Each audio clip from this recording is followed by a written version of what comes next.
Spoštovani zbrani, lepo pozdravljeni na 5. zboru za vrednote, ki ga pripravlja Nova Slovenija, krščanska ljudska stranka. Slovenija je v finančni, gospodarski, politični, moralni krizi, krizi družine in krizi vrednot. Prav slednja pa je izvor vseh naštetih kriz. Te vrednote so zavzemanje za resnico, poštenost, domoljubje, delovnost in solidarnost med ljudmi.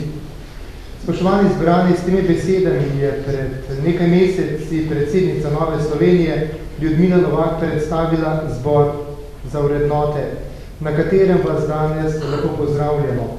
Bili smo v Ljubljani, selili smo se v Vipavo, nato obiskali Novo mesto, Mursko Soboto in danes smo tukaj pri vas v štajerski prestolnici. Danes se bomo tako vnovič spraševali, kakšno Slovenijo si želimo. Kam gre družba brez vrednot? Je družina sploh še vrednota?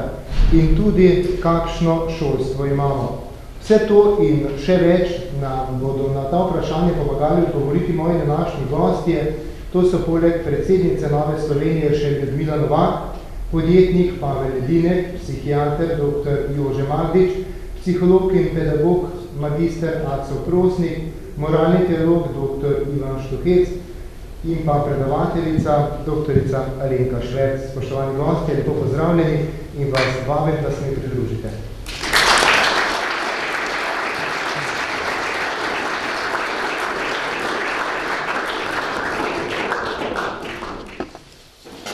Kako bo potekalo naše srečanje, tako se bolj slišimo, kako bo potekalo naše srečanje? V začetku bodo moji gosti imeli nekako 10 minut za uvode, na to pa boste imeli možnosti za vprašanje, mogoče tudi komentarje ob koncu vseh gostov. V začetku nas je s pesmijo slovensko himno že pozdravil Lin Luketič, sedaj pa nas bo v imenu mestnega odbora in okoliških odborov Nove Slovenije pozdravil gospod Zdravko Luketič. Spoštovani gostje današnjega omizja, spoštovani prisotni, svečani zbor, ki ste se danes tukaj zbrali, prav lep pozdrav vsem, ki ste se odzvali našemu povabilu, nam, ki nam ni vseeno, kako bo za našo Slovenijo prihodnje. Prav lep pozdrav tudi medijem javnega obveščanja in vsem ostalim prisotnim. Morda bi eno zrnce, preden začne naše omizje resno delovati, v imenu mestnega odbora Maribor in Maribor okolica vse navzoče pozdravil in nagovoril tudi sam. Zakaj zbor za vrednote?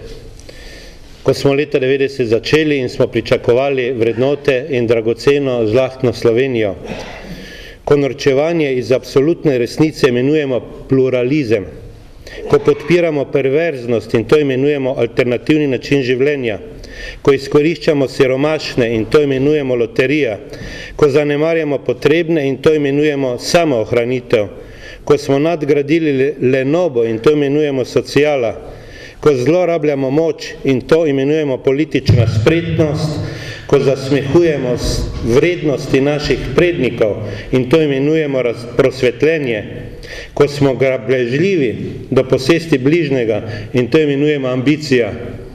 Vse to se sedaj dogaja. Takrat je čas, da prenehamo ločevati politiko od morale. Valentin Živkovič, to je etik, profesor etike in socialnih znanosti v Gradcu, je že leta 90 zapisal naslednje misli.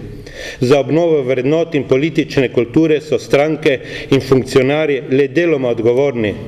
Veliko nalogo ima v demokraciji pri obnovi vrednot in politične kulture nosilec suverenosti, ljudstvo, državljan in volivec.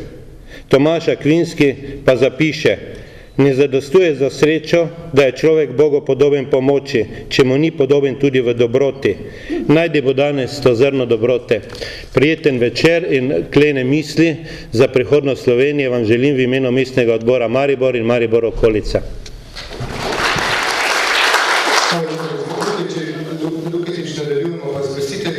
Kratko vas bo pozdravila predsednica Nove Slovenije, gospa Ljudmila Novak, ki pa bo svoje referate imela ob koncu. Spoštovani gostje, spoštovani vsi udeleženci današnjega zbora, prav lepo pozdravljeni. Seveda sem vesela, ko gremo po Sloveniji in se nam pridružuje veliko število ljudi, ki podpisujejo tudi našo izjavo o vrednotah. Vesela sem tudi takrat, kadar ni težko dobiti govornike in se takoj odločijo in pristanejo. Čeprav vem, da imajo nekateri tudi pomisleke se izpostaviti zaradi takšnih ali drugačnih ovir, ki jih pričakujejo zaradi tega.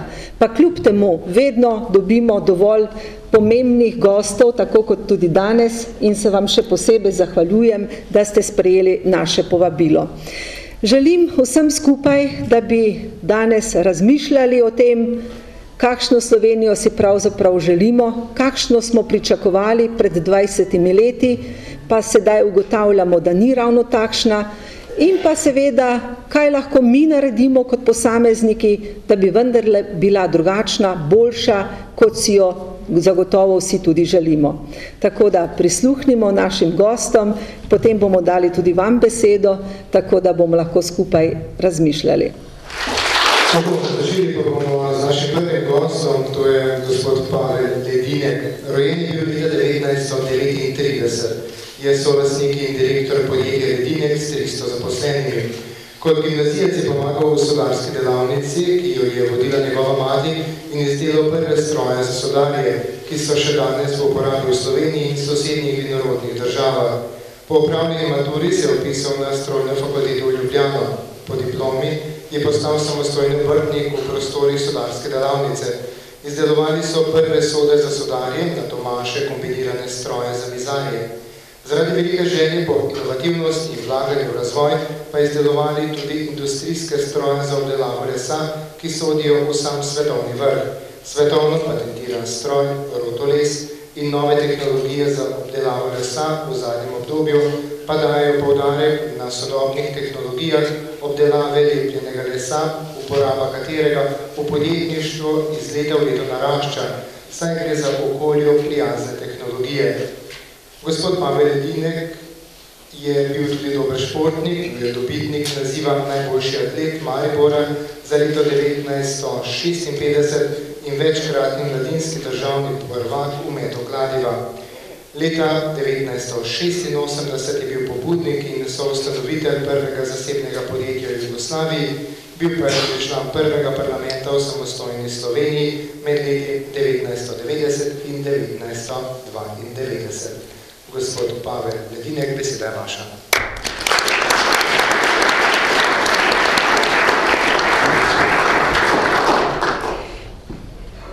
Lepo pozdravljeni.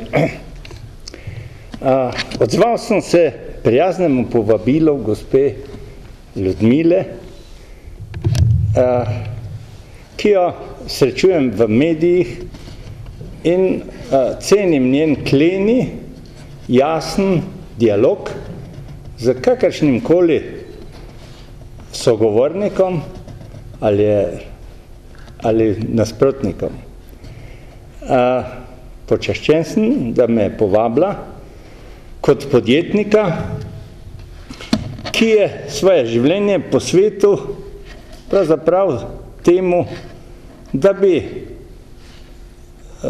ta pamet, ki obstaja v tem prostoru, živela naprej v naslednjih generacijah. Jaz sem srečen, ker mi je to uspelo preko otrok in številnih vnukov. Podjetnik se rodi, vsak se rodi kot podjetnik in od tega je odvisna njegova življenjska pot, odvisno je, kako se bo znašel.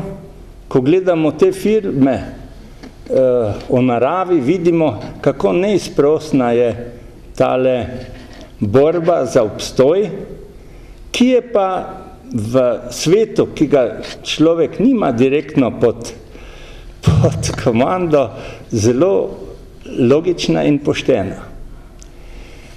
Problem podjetnosti človeka je, da podjetnost ostaje v okvirih, ko z ustvarjalnostjo iščemo izhode,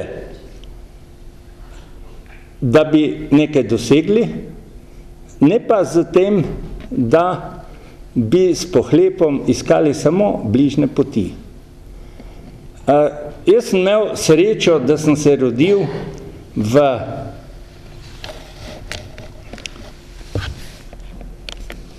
obrtniški družini, kjer je delavnica, sodarska delavnica, bila moje igrišče. Preko zgodbe bi rad povedal eno sporočilo tej mladi generaciji, ki se išče trenutno in se zgublja v virtualnem svetu računalnikov in svojo najžlahtnejšo energijo pušča tam, kjer ne bo obrodila vedno. Jaz sem imel, kot sem rekel, to srečo, da sem se znašel v delavnici. Oče je bil intelektualec, elektroinženir, ki je pa delal sode, ker je to prevzel po starem očetu in ker je bil bolehen, me spodbujal, pa je rekel, uči se, delaj, jaz ne bom dolgo. In to se je tudi zgodilo. Z 11 leti sem delal pručke, 11-letni fant, oče mi je dal les, sva ga zmerla, jaz sem naredil pručko, sosedova gospa je pa nesla na trg 2-krat na teden in mi je prinesla 8 kovačev. 3 je dobila ona za prodajo, ostalo smo si z očetom razdelila. Tako me je znal stimulirati. Zakaj sem to povedal? Zato, ker v tej sodobni vzgoji je treba otrokom nekako doreči tudi to, da ta svet blagostanja ni večen. To dokazuje ta kriza, da ni večen in da ne bo večno trajal. In da se morajo usposobiti za resnejši čas, ko gre včasih tudi pol za preživetje, za eksistenco familije in tak naprej. No, oče je umrl pri 16 in od takrat sem jaz sam svoj podjetnik. 54 let je tega staža, mati je prevzela to obrt in po pogrebu smo imeli samo družina, 7, pa nam je, vsakemu je dala neko sporočilo. Meni je rekla, sin, veš, 2 stvari se zmenima. Kaditi ne moreš v moji hiši, pa šolo boš moral končati oziroma poklic, preko se bo ženil. To je bil edini pogovor moje matere, kmečke ženske, ki je imela to srečo, da je bila 15 let pri enem znanem advokatu, uradnica, in si je nabrala življenjskih izkušenj in modrosti. Midva sva se zmenila, jaz sem hodil v gimnazijo in sem popoldan delal v delavnici in zraven sem še pa šport uganjal in mladost je bila enkratna. Pa sem šel, ker je manjkalo znanja, ker sem si naredil prve stroje, sem šel študirati strojno in ko sem končal, sem prišel pred mater, ki je imela delavnico, sodarje, in sem rekel, mati, zdaj bi pa jaz to prevzel. Ti bi pa dobila rento od mene. Pa me pogleda, pa pravi, Pa je rekla, kaj pa ti si? Sem rekel, jaz sem diplomiran inženir, pa jaz sem sodar, tudi ker sem imel mojsterski izpit za sodarja. Pravi, to je premalo, je rekla. Mala, ženska, energična, je rekla, veš, to je pa še dosti premalo. Sem rekel, jaz sem jo pa vprašal, kaj si pa ti? Pravi, je rekla, veš, jaz sem pa podjetnik. Podjetnik, to moraš pa ti še postati. Sem rekel, veš, ampak jaz ne bom več delal sodo, jaz bom delal stroje. Jel pravi, se lahko. Sam jaz ti ne morem dati prostora. Tam imaš svinjsko kuhno, vrži tisto alfo ven in si naredi delavnico. Kljub temu, da so bila vabljiva ponudbe iz Metalne, iz Primata za funkcijo inženirja, ki bi imel tudi svojo tajnico in tak naprej. Sem jaz sprejel izziv in sem spravil tisto alfo, imel sem srečo bogatega strica, ki mi je kupil stružnico. In tako je to štartalo. Zdaj, da bom kratek. Ene 5 let me je spremljala, posojala denar za plače. Po 5 letih je pa rekla, je pa naredila zbor delovnih ljudi na dvorišču in je rekla, od danes naprej je pa šef moj sin, ona je pa odšla v Avstralijo učiti svoje vnuke slovenskega jezika. In tako smo vsak nadaljevala svoje poslanstvo. Seveda, firma je shodila, firma je rasla, šla je čez vse tiste torture tedanjega časa, šikane, ki jih podjetnik, ki ima prave namene, tudi prenese. Firma je rasla, kot inovator sem imel pač to žilico, da smo hoteli narediti boljše in modernejše. Industrija je rabila stroje, na kar sem 85. leta, nič hudega sluteč, rekel, pa bi mi naredili tovarno. In sem šel k sekretarju partije, čeprav jaz nisem bil politično nikoli angažiran kot rokodelec. Je rekel, veš, to pa ne bo šlo. Sem rekel, pa tovariš, pa bi mi rekli temu zadruga. No, in za figo v žepu je nastala prva privatna fabrika v celem tem, bomo rekli takrat, komunističnem bloku. Prišli so jo gledati ambasadorji iz mnogih držav, ministri.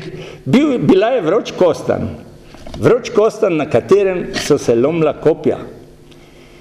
Mi smo postavili fabriko, jo izplačali, bilo nas je 10 in potem je pa prišla tranzicija, ki je bila pa veliko hujša in manj razumevajoča od sistema, ki je to dovolil v spoznanju, da ni mogel dati, ni bil sposoben dati odgovorov, predvsem na področju podjetništva, iniciative in, bom rekel, familiarne ustvarjalnosti, ki sega v več rodov. Tudi danes ne čujete nobene pohvalne besede o čisto zasebnih fabrikah. To je še zmeraj tabu, v genih ni prijazne besede za privatnika. Dal sem skozi vse te probleme tranzicije, teh obresti, teh pacev in sponov tovarne, ker sem imel sodelavce, ki so z mano šli čez čez to kalvarijo, smo preživeli in obstajamo. Danes je ponovno kriza, ki je pa veliko bolj poštena od tistega, kar se je dogajalo v tranziciji. Tranzicija je zelo, zelo boleča zadeva v razvoju naroda, ko se po eni strani želi preobraziti nazaj vse tisto v prvotno stanje, kot je bilo, naj bi se preobrazilo, kar pa ni mogoče, in zato so te stvari zelo, zelo boleče. Veliko krivic nastane in veliko se jih okoristi, veliko jih pa zgubi. Vsi, ki so v tem času delali in so morali plačevati obresti, so v tranziciji nimajo, imajo svoje mnenje. Vendar preživeli smo to. Trenutno me kot podjetnika moti zagnanost mladih generacij v smeri ustvarjalnosti. To pa manjka zaradi tega, ker jim je radi tako zvanega kvazi standarda, ki se dano, da lahko dobijo igrače, ki si jih izmislijo, te plastike leži po vseh domovih preveliko, otroci postanejo neustvarjalni, na koncu vse skupaj zavržejo in iščejo čisto rokodelske elemente, da bi sestavili, da bi ustvarjali, ker na tisti plastiki se ne da nič ustvarjati. Če želimo to generacijo spodbuditi k ustvarjalnosti, moramo v okviru družin in šol ustvariti klimo, ki bo spoštovala delo, ki bo z zgledom potegnila mlado generacijo v dobo ustvarjalnosti, ki je nujno potrebna, da bi ne bi mi jadikovali o tem, kaj bo z starimi, kaj bo z pokojninami. Ja, ko si mlad, boš moral biti bolj ustvarjalen. Mlada generacija bo morala se šolati ob spoznanju, da bo morala konkurirati, če se bo z Azijo, z Kitajsko, z Indijo, na področju fizičnega dela, kar je zelo zaskrbljujoče. Če ne bomo vse tradicije, tradicionalnih znanj, ki v tem prostoru obstajajo, uporabili in jih prenesli na to mladino, ki je vsekakor inteligentna, potem bodo ti problemi iz leta v leto večji, ljudje bodo zaskrbljeni, družine bodo zaskrbljene, ker je ta davek, ki ga zahteva ta civilizacija z vsem, kar jo spremlja, preveliko breme in zato se v familijah ne rojeva toliko otrok, kot bi se jih po danosti lahko. Mi delamo lepljeni les za te svetovne firme, stroje za lepljeni les. To so tudi hiše, to so domovi. Naša filozofija, naše fabrike temelji na tem, da v eni Rusiji, Ruski federaciji, ki ima skoraj 20 milijonov kvadratnih kilometrov, od tega več kot pol gozda, večina mladih družin nima hiše.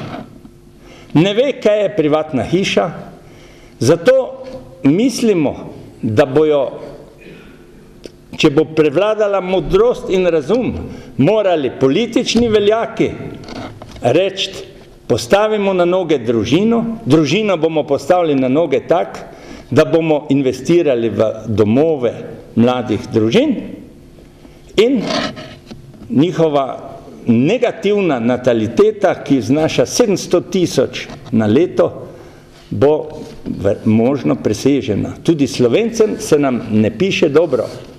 Zato bom rekel, če obstaja denar in možnosti, naj država poskrbi, da bodo mlade družine zaživele brez stresa, z manjšim stresom, naj jim omogoči bivanje, da bo v teh domovih ustvarjalna klima, kot sem jo doživel sam v mladosti, in da bo z vzgledom iz teh srečnih družin šla generacija podjetnih otrok, mladih ljudi in izdelanih strokovnjakov, pa Slovencem ne bo treba skrbeti za svojo prihodnost. Hvala lepa.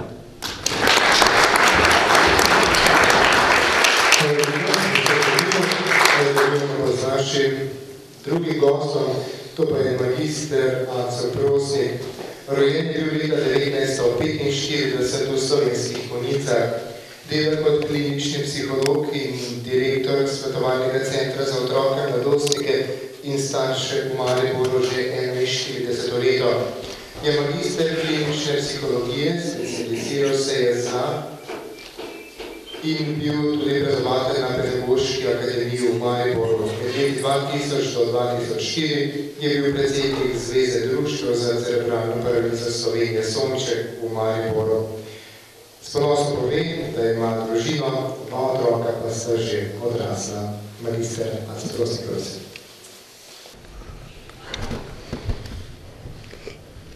Zahvaljujem se za vabilo. Pa nekaj besed bom še tako rekel, da k sebi pridem in da tremo premagam. Torej, gospa predsednica, gospe in gospodje, vesel sem, da sem danes tukaj in se že zdaj tako zelo dobro počutim. Ja, želim pa spregovoriti prav o izkušnji moji na mojem delovnem mestu, to je svetovalec v Svetovalnem centru za otroke, mladostnike in starše. Moja tema, ki je nekak spremljevalka mojega življenja, je vprašanje strpnosti. Torej, kot mlad psiholog sem kar hitro opazil, da je moja ovira pri stiku z ljudmi ta, da nekaterih ljudi ne prenašam. Da sem bil nestrpen do nekaterih otrok, s težavo sem se pogovarjal z nekaterimi starši, ker so bili tako zelo drugačni od mene in od tistega, kar sem si predstavljal in od tistega, kar bi si želel. In to je kar huda preizkušnja delati na takem delovnem mestu in pravzaprav kdaj pa kdaj ali pa na teden vsaj enkrat čutiti odpor in čutiti težavo pri svojem delu. Potem pa sem si zadal za nalogo, da nekako premagam to strpnost, ne da bi si pravzaprav v začetku čisto točno predstavljal to svojo nestrpnost, ne da bi si točno predstavljal, kaj to sploh je. Napredoval nisem nič. Samo to hotenje, da bi bil drugačen, mi ni nič pomagalo. Celo sem imel vtis, da mi bo iz leta v leto to šlo bolj na težave, bolj trdo, ne manj. In potem sem začel svoje delo opazovati z enega drugega zornega kota. Ali je pri tem mojem odnosu do otrok, tam je zadeva preprostejša, deloma pa tudi do staršev, ali je kakšna posebnost, ali bi lahko še kaj več razbral, kot da do nekaterih otrok čutim nesprejemanje, odpor. In ugotovil sem, da je to, da to moje vedenje, da ima kaže neke določene vzorce, ki so lahko prav zanimivi. Psiholog se zelo veliko ukvarja z ugotavljanjem sposobnosti, spretnosti in to je prvo, ko se mi je odprlo, ko sem ugotovil, da nimam težav pri neposrednem testiranju, pri tistih otrocih, ki ne zmorejo. Ker so njihove intelektualne sposobnosti pravzaprav tako skromne, da neke določene naloge ne zmorejo in s časoma sem ugotovil, da mene pravzaprav vznemirja, iritira otrok, ki skoraj da zmore, ki naredi vse v začetku prav, pa v enem trenutku vse zapaca, pa vse skupaj pomeša. In ugotovil sem, da bom zdaj preskočil v ta razvoj, da se tu pravzaprav z menoj nekaj dogaja. da gre tukaj za eno podobnost, da gre za mojo v bistvu storilnostno nevrozo, mojo vzgojo, ki je bila precej trda, ker je moralo biti vse vedno tako bredo narejeno in ker sem se pravzaprav upiral na ta način, da nisem tako bredo naredil. To je bila prva ena stična točka, ker sem lahko ugotovil, da moj odnos do tega otroka pravzaprav tiči, razlog za nestrpnost tiči v meni samem. Moja storilnostna orientacija. Ko sem to ugotovil, sem pa pravzaprav hitro napredoval. Ugotovil sem, da je to pravzaprav moj diagnostični pripomoček. Če me ni nič znemirjalo, ne glede na to, kakvi so bili rezultati, potem sem bil prepričan, da to tako tudi je. Če pa me je vznemirjalo, če sem postal nestrpen, je pa to pomenilo, da tukaj ni ovira odsotnost otrokovih sposobnosti, ampak da so neke druge čustvene ovire pri njem, oziroma da je en proces nevrotizacije. In postal sem inštrument za odkrivanje nevrotičnih reakcij pri otroku preko svoje lastne nestrpnosti. Dosti trši oreh so tukaj starši za svojimi različnimi predstavami, ki se lahko tako razlikuje od tiste idealne podobe. Ampak ta vzorec mi je po malem uspelo prenesti tudi na starše, ugotovil pa sem, da tukaj ne napredujem na enak način, kot sem pri otrocih. Ugotavljal sem pravzaprav po malem, da je tudi, če razvijem strpnost, da s tem nisem veliko napredoval.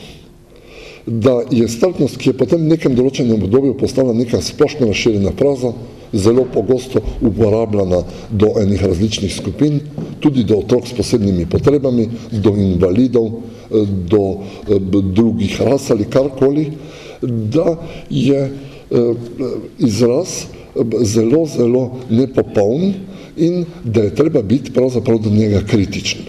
Kritičen na en čisto drugi način, kot bi si prvi hip mogoče lahko predstavljali. Če se zdaj takole vprašamo, ali to zadošča, da nisem nestrpen do nekega drugega, ali pa obratno, če se kot oče fanta na invalidskem vozičku, ko smo velikokrat prišla v zelo nenavadne situacije v odnosu z ljudem, ali me zadovoljuje, da so do mene in do Lukija strpni, potem si lahko jasno odgovorim, da ne. Da ni to tisto, kar si želim, da bi bili strpni do mene. To je približno tako, kot da bi poskušali biti strpni do svoje žene ali pa do svojega moža. Jaz mislim, da tukaj, da ta fraza bodimo strpni, da pravzaprav ne predstavlja zadostnega cilja. Hkrati sem se pa naučil, da je zelo dobro, da ena gospa mi kaže, da me ne sliši. Je možno še kaj narediti? Se zdaj boljše sliši, gospa? Ja. Aha. Bom poskušal tako. Torej, govorim o nezadostnosti pojma strpnost. Ni tisto, kar si želimo, da bi bili drugi strpni do nas, želimo si, da nas bi sprejemali. Želimo si, da nam bi bili naklonjeni. In tukaj je zdaj potreben en preskok od te pravzaprav zelo razumske, pa s tem hkrati tudi hladne družbe. Ne zadošča za delo, za pošteno delo, ne zadošča samo strpnost do svojih kolegov, do drugačnosti in tako dalje, in potrebno je razviti, stopiti en korak dalje. To pa je seveda precej zahtevnejše, kar nič težav ni bilo in večina ljudi tudi nima težav razviti naklonjenost do otroka. Pri meni prihajajo otroci, pripeljajo starši, ki so pravzaprav v stiski. In je to že nekako samo po sebi razumljivo, da razvijem, da ko premagam ene stvari, da razvijem empatijo, da razvijem naklonjenost. Seveda je to dosti težje razviti do staršev in je tale formula pravzaprav točna, da biti naklonjen nekomu ali pa ga imeti rad, da ni kraljevske poti do tega. Da je potrebno imeti toliko skupnih izkušenj, da je potrebno vložiti toliko energije, da je potrebno toliko poznavanja in tu je pravzaprav tudi naša meja. Ni mogoče kar tako naklonjen biti do vseh, ne da bi imel nek skupni doživljaj. Tukaj je neka meja tega, tudi koliko imamo lahko prijateljev. toliko kot smo pripravljeni vložiti tudi energije in časa, torej tu je neka ekonomika tega čustvovanja. Ampak v profesionalnem odnosu, ker je ta poglobitev pravzaprav že sama po sebi v večji meri dana, ker se tudi otrok sam približa, je to še kar je to izvedljivo in imam vtis, da sem z leti lahko razvil eno tako dobro stopno naklonjenosti, vsaj če lahko sklepam po svojih rezultatih. Namreč, dokler sem bil strpen do ljudi, Bog ve, kaj dobrih rezultatov nisem imel. Šele, ko sem prepričljivo in resnično iz notranjosti lahko dal ta občutek otroku, da je pri meni sprejet, da ga z veseljem poslušam, da nikakor ni nujno, da se z njim strinjam, se mi zdi, da sem takrat od tistega momenta potem lažje napredoval. Želim biti kratek, pa mogoče na koncu malo polemičen. Vedno me fascinirala ta prispodoba, če te kdo udari po levem ali desnem licu, po enem licu nastavi še drugo. Tako daleč jaz v svojem delu strpnosti in naklonjenosti nisem uspel priti. Po mojem prepričanju bi se to kar obneslo tam nekje pri 90-95% populacije. Pri otroku doma, če bi to naredil, bi najbrž starše dovolj šokiral, da bi se zavedli, ki v kakšni trenutku, v kakšni točki so. Sklepam pa iz današnje populacije, da je čas pred 2000 leti bil do neke mere drugačen. Da je bilo najbrž predvsem manj patoloških narcisov ali psihopatov, ki, če jim boste nastavili drugo lice, bojo z veseljem udarili po njem. Hvala lepa. Naš tretji razpravljalec pa bom dr. Jože Magdič, ki je bil rojen leta 1943. Leta 1966 je postal zdravnik, leta 1970 pa specialist nevropsihiater. 1975 je diplomiral na Karl Gustav Jungovem inštitutu v Zürichu, nato pa leta 1978 doktoriral na univerzi v Tübingenu. Od 1979 do 1983 je bil zaposlen kot psihiater na Ministrstvu za pravosodje v Študgartu. V domovino se je vrnil leta 1983 in zaposlil na Bohorskem dvoru, psihiatrični oddelek Mariborske bolnišnice. Pozneje je delal še v psihiatrični bolnišnici Ormož in zdravstvenem domu Murska Sobota. Od leta 1993 pa ima zasebno psihiatrično ordinacijo v Rakičanu v družinski hiši. Od leta 2002 je učitelj in supervizor bodočih jungovskih psihoanalitikov na Karl Gustav Jungovem inštitutu v Zürichu. Leta 1990 pa je bil ustanovitelj in predsednik stranke slovenskih krščanskih demokratov v Murski Soboti.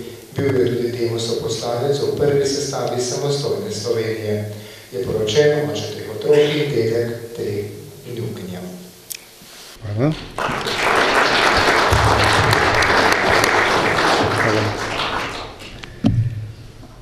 Ljube gospe, spoštovani gospodje,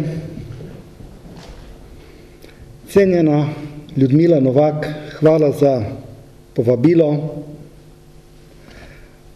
Moj Maribor. Maribor me je reševal že na začetku mojega življenja in tudi leta 1983, ko sem se vrnil iz Zvezne republike Nemčije domov.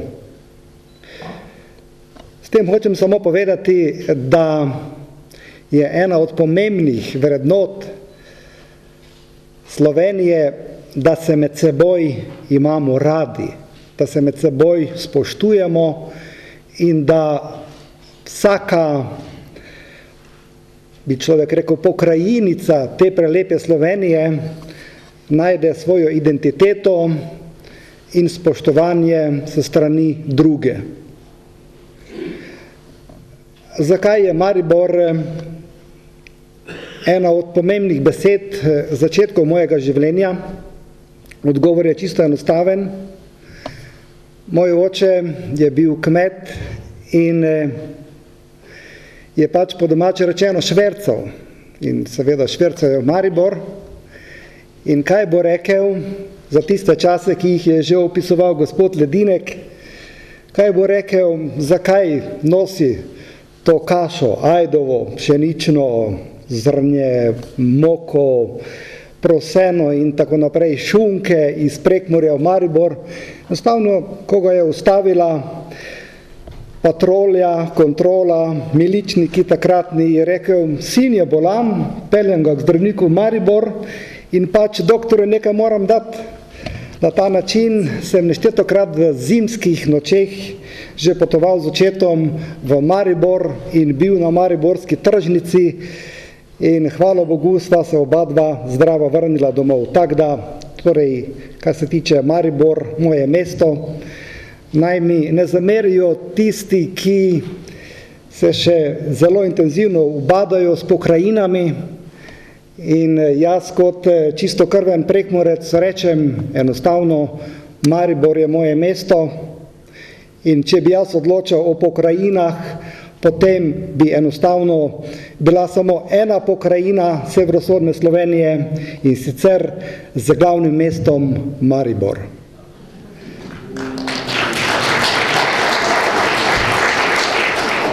Drugič me je pa Maribor rešil leta 1983, zato sem rad tukaj, ko pravzaprav iz vsega tega, kaj sem naredil v Švici pa v Nemčiji, nisem dobil službe, so rekli, da pač psihiatrov ne rabijo tam, kjer sem doma, ampak Maribor je bilo pogumno mesto in sem potem dobil službo kot takšen nezaželen element tukaj in na ta način se je potem tudi začela, bi človek rekel, moja strokovna, družinska, pa tudi politična pot. Iz moje te cikcakaste življenjske poti se morda kdo spraševal, zakaj pa ta Magdič ni ostal v Zürichu, zakaj ni ostal v Tübingenu in tako naprej. Enostavno zato nisem ostal, ker ko sem bil star 5 let, sem si zabičal, moj življenjski cilj je samostojna Slovenija.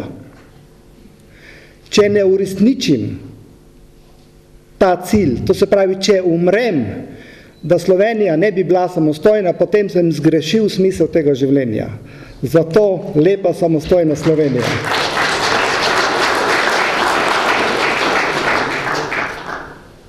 Človek obrača, Bog obrne, ostal sem vedno zelo aktiven kristjan, zato smatram, da Slovenija ne more, nikakor ne more naprej, če ne bo zavzemala dejansko svoje stališče v smislu krščanstva.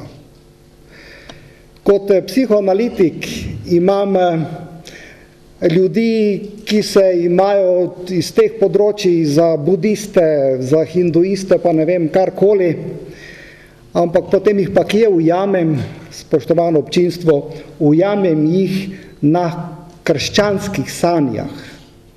Enostavno potem mi pa rečem, saj vi igrate neko hinduistko, ampak vaše sanje kot take, enostavno kot mi temu rečemo arhetip, so pa enostavno krščanske. Torej, hočem reči, torej, krščanstvo je za mene vrednota, iz katere izhajam tudi kot psihiater. Če pridete v mojo ordinacijo, torej sicer sem upokojenec, ampak počivali bomo v nebesih, je rekel Don Bosco, torej delam 2 dni, ampak že v čakalnici imam tudi literaturo, ki je polna krščanstva. Jaz smatram kot psihiater, da se moje zdravljenje začne že v čakalnici in že tam se ljudje srečujejo enostavno z elementi krščanskega, bi človek rekel, podzavestnega in seveda zavestnega življenja.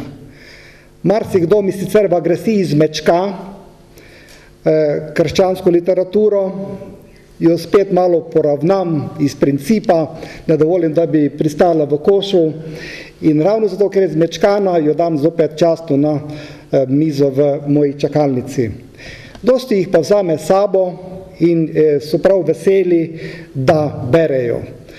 Kot veste, na naših področjih v Prekmurju je tudi dosti evangeličanov, sem naročen tudi na evangeličanski list in potem tudi številni evangeličani rečejo, doktor, kako smo srečni, nimamo evangeličanskega lista doma, ko pa pridemo v vašo čakalnico, vse preberemo, torej evangeličanski list. To se pravi zopet iz aspekta krščanstvo. Moja ordinacija je sigurno ordinacija, kot bi jaz rekel, primarno delavcev in pa kmetov. Se pravi, srečujem se s problemom tranzicije, kot je povedal gospod Ledinek, srečujem se s problematiko globalizacije, srečujem se s sedanjostjo. V glavnem k meni pridejo, bi rekel, v 80% tako imenovane žrtve tega dogajanja, kateremu smo priče, tudi Mura in tako naprej, vendar zakaj bi omenjal samo Muro, dosti je teh Mur. Sigurno, da je za mene osebno izredno pomembno, kakšno stališče zavzamem do trpljenja teh ljudi. Kot borec za samostojno Slovenijo pa mi tudi ni vseeno, kakšno stališče naj bi imel do tako imenovanih delodajalcev. Skratka, zelo je pomembno, da sem kot strokovnjak na svojem področju, torej psihiater in tudi zaveden Slovenec, pošten do ene in do druge strani. Skratka, torej v moji ordinaciji ni neke ciljne agresije, kot rečeno, če sem bolj v službi žrtev, torej ni agresije zoper tako imenovane delodajalce, kajti zelo se zavedam tudi problematike delodajalcev. Vse to, kar se v Sloveniji dogaja, sem seveda na nek način pričakoval. Zveni morda zelo ironično, relativno poznam zgodovino in silen učbenik zgodovine je za mene francoska revolucija, seveda iz obratnega zornega kota, zato nisem nič presenečen. In imam tudi dovolj potrpljenja, da sem aktiven pri reševanju te dinamike. Torej, kot kristjan, kot zdravnik, se čutim dolžnega, da tukaj zavzemam svoj položaj, svoj status, ne nekega pasivnega tolažnika, ampak dejansko aktivnega ustvarjalca boljšega življenja za Slovenijo. Imam relativno dober spomin, ne bom hvalil starih, ne vem kakšnih dobrih časov, verjamem v Slovenijo in smo na dobri poti, nisem neki naivec. Ampak eno stvar pa le moram povedati, dejansko krščanska politika se je, ker sem bil sam demosovec leta 1990, morda prepoceni, prehitro, enostavno, naivno dala izriniti iz slovenskega političnega dogajanja. Je vrednota. Krščanska politika je absolutna vrednota, kot je tudi vrednota, če govorim kot zdravnik, krščanska medicina. Pred vami stojim kot zdravnik od leta 1966 in niti ene ženske, niti ene napotnice nisem podpisal za splav. Pa sem bil v skušnjavah, ampak enostavno sem odbil. Pa sem potem delal kot zdravnik v Švici, pa sem delal v Nemčiji, tudi tam sem debatiral z mamicami, ki so želele na splav in potem marsikatere so dale imena svojim hčeram, svojim sinovom, enostavno po slovanskem so rekli, doktor Magdič, ta hčerka, ta sin živi zahvaljujoč vam in ker ste vi Slovan, bo enostavno imel slovansko ime. Torej, možno je. Potem, seveda, kar se tiče poznejšega dogajanja, pridejo k meni ženske po splavu, seveda zaradi hudih depresij. In kaj mi rečejo? Doktor, jaz sem čakala, da mi bo zdravnik še enkrat postavil vprašanje, pa resno mislite. Skratka, tisti zadnji apel, dejansko ženska čaka, ko se znajde pred tistim da ali pa ne. Enostavno ženska čaka, da jo še enkrat nagovoriš. In seveda tukaj pogrešam, želim, da slovenska medicina dojame tisto zadnje vprašanje, to se pravi, ni važen center za socialno delo, ni važna ne vem kakšna komisija, ampak zelo je pomembno, torej, da še enkrat zdravnica, zdravnik, ki je nekaj arhetipskega, torej mi zdravniki smo pač to, kar smo v luči stvarnika, da še enkrat vprašate gospa, boste res to naredili, ne? In številne ne bi storile. Seveda sem potem pozneje še terapeut mater in tudi njihovih mož, skratka, imajo svoje otroke številne, ampak nikoli niso predelale izgubo, torej ta depresija po splavu je zelo kronična, globoka in tudi kompenzacije so svojevrstne, vendar marsikatere gospe naredijo prave male čudeže, zato da bi nekako potisnile to hudo, globoko, človek rekel, že kar arhetipsko krivdo. Spoštovana gospa Ljudmila Novak, jaz vam moram povedati, da ste v Novo Slovenijo vnesli res toleranten, demokratičen in dinamičen element. In če sem rekel, da spada krščanstvo v slovenski parlament, potem molim in zahtevam, da Nova Slovenija ponovno pride tja, kamor spada, kot krščanska politika v slovenski parlament. Hvala lepa. Hvala lepa.